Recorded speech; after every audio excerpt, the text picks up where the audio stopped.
Stéphane Ravier, comment vous réagissez quand même? Vous avez réagi pour moi. Il n'y a rien à ajouter. Moi, je me mets à la place des parents.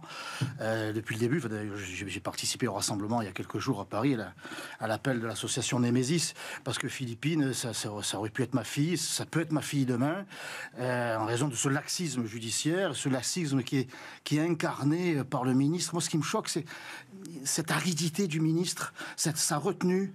On sent qu'il n'a pas... Il n'y a rien en lui qui le pousse à exprimer une volonté personnelle justement d'obtenir de la Suisse le plus rapidement possible un engagement personnel pour aller au-delà des textes. C'est un peu, on va voir. On va voir un haut fonctionnaire qui n'a aucune émotion et qui vous livre le texte tel qu'il est. C'est un phénomène, le phénomène Philippine. Encore une fois, il a touché tout le monde. Il a touché tous les parents de France. Philippine, c'est la petite fille de France. Elle appartient à ses parents, bien sûr.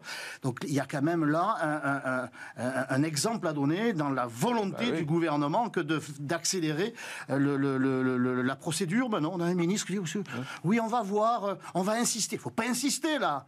Il faut y aller à fond parce que c'est insupportable. Et déjà, la demande n'a été faite qu'hier, au moment où nos confrères de RTL, hier. Voilà, cette affiche, donc vous la voyez, donc cette affiche raciste, selon Anne Hidalgo, il va falloir qu'elle nous explique ce qui est raciste là-dedans, assassiné par un migrant marocain sous OQTF, Stéphane Ravier. C'est raciste ? Le meurtre de Philippine, c'est pas une abomination, c'est un sujet, c'est un fait divers, c'est, ma foi, quelque chose, un fait sur lequel on ne va pas épiloguer pendant 100 ans. Par contre, le sujet sur lequel il faut s'intéresser et qui est glaçant, c'est l'affiche. C'est ça. Qui est une affiche donc raciste. On stigmatise les OQTF. L'affiche est qualifiée raciste, donc ça décrédibilise le combat qui est mené par la dénonciation de cette hyperviolence. Pour Philippines, qui a été perpétré par un OQTF, ce sont des faits, ça. Ce sont simplement des faits. Alors, bien qu'ils soient encore présumés innocents. À la limite, on peut dire que ça affirme alors qu'il est encore présumé innocent. Bon, oui, il n'y a pas son nom. Voilà, c'est à peu près la seule chose qu'on peut dire. Madame Hidalgo, qui est pétrie d'idéologie, elle aussi. Moi, je voudrais quand même dire que Madame Hidalgo, elle n'a pas rentré à la mairie de Paris, elle n'a pas en cassant un carreau, quoi.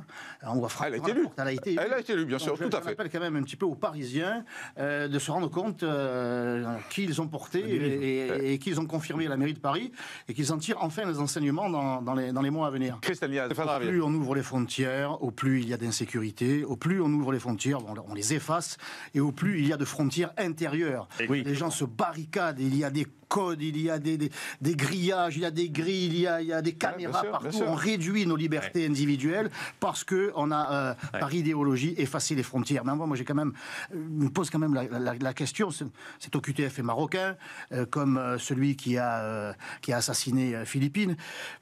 Est-ce que vous pensez que le Maroc, le roi du Maroc, la justice du Maroc, le peuple marocain accepterait qu'un étranger, un Français, un Anglais, si vous voulez, soit un violeur, un assassin, OQTF, et qu'il reste au Maroc ? Est-ce que vous pensez que le Maroc accepterait ça ? Non, mais on le récupérerait tout de suite. Il croupirait dans les geôles marocaines pendant un certain temps, et les geôles marocaines, c'est pas les geôles françaises, avant qu'on lui mette un coup de pied aux fesses, pour pas être impoli, retour à l'expéditeur manu militari, quoi.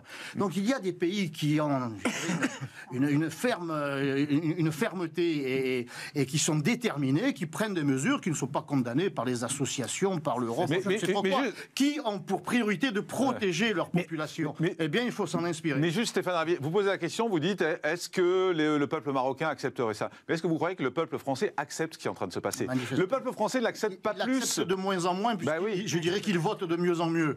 Mais le système électoral fait que le système actuel, le système politique est encore... Alors, dans un instant, on va voir ce que propose Bruno Retailleau aussi, parce que ça, c'est intéressant. Monsieur le sénateur. Moi, je ne suis pas du Rassemblement national, je suis du camp national. Oui, bah, ça fait... Et je veux croire que mes collègues députés RN seront comme moi et qu'ils auront une attitude bienveillante à l'égard de Bruno Retailleau. Moi, j'ai envie d'y croire. Moi, je l'ai côtoyé pendant des années au Sénat. On a envie vraiment de le suivre. Mais pour l'instant, je n'ai eu que le Bruno Retailleau. Si la France gagne, si Retailleau gagne, ça sera grâce à vos amis. J'ai le Bruno Retailleau des discours auxquels j'adhère. Ce sont les miens. Peut-être que j'ai infusé. Donc il n'est pas seul. Je suis avec lui. de Volgur. On a Stéphane Retailleau sur le plateau. Bruno, si tu m'entends. Mais il faut effectivement qu'il passe aux actes. Ça va pas être simple avec les ministres qui l'entourent, qui sont des contre-pouvoirs. Mais j'espère qu'il aura toute la détermination pour imposer effectivement des mesures qui sont réclamées par l'écrasante majorité des Français et par la situation. La situation les impose ces mesures. Alors on va Stéphane Ravier mettre les militaires dans les cités. Il est favorable. J'ai l'impression d'un coup d'être le président du Sénat. Je ne suis que 1/348e. Ben oui, mais vous êtes important. Vous êtes important. Je suis sûr qu'il est d'accord. Vous êtes important. Mais votre avis personnel, c'est quoi? L'armée dans les cités. Moi, déjà, je voudrais dire que ces quartiers populaires qui sont effectivement la cible du trafic. On dit populaire, c'est le mot politiquement correct pour ne pas dire les quartiers grands remplacés. C'est la carte, à Marseille en tout cas, votre ville, je ne me permettrai pas de vous faire la leçon, mais en tout cas, à Marseille, la carte du trafic de stupes correspond étrangement à la carte de l'immigration. Ça, c'est une réalité. Donc, il faut s'attaquer à l'immigration, les frontières en amont, etc. Quand en aval, pour traiter le mal qui s'est installé, il faut donner tous les moyens à la police, tout d'abord. Que va faire l'armée ? Que va faire l'armée? De la sécurisation, monsieur le sénateur, oui. Elle ne connaît pas le terrain, mais elle ne connaît pas le trafic. Mais vous savez, les compagnies de CRS qui arrivent... Les policiers connaissent parfaitement le terrain. Non, mais pour ceux qui font de l'investigation...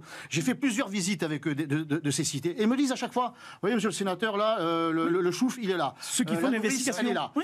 L'approvisionnement, il arrive par là. Ils le connaissent, le terrain, ils les ont déjà arrêtés 10 fois. Les services d'investigation. Il y a un renouvellement du stock des trafiquants, mais il faut donner les moyens légaux, les moyens humains, les moyens moraux. Il faut permettre à la police de se défendre quand elle est attaquée par arme de guerre, mais ils n'osent pas sortir leur oui, parce qu'après, c'est eux qui sont trop en garde à vue. Si je sors ne serait-ce que de la sortir, je vais me retrouver, moi, être interrogé en garde à vue, etc. Allez, on va faire une pause.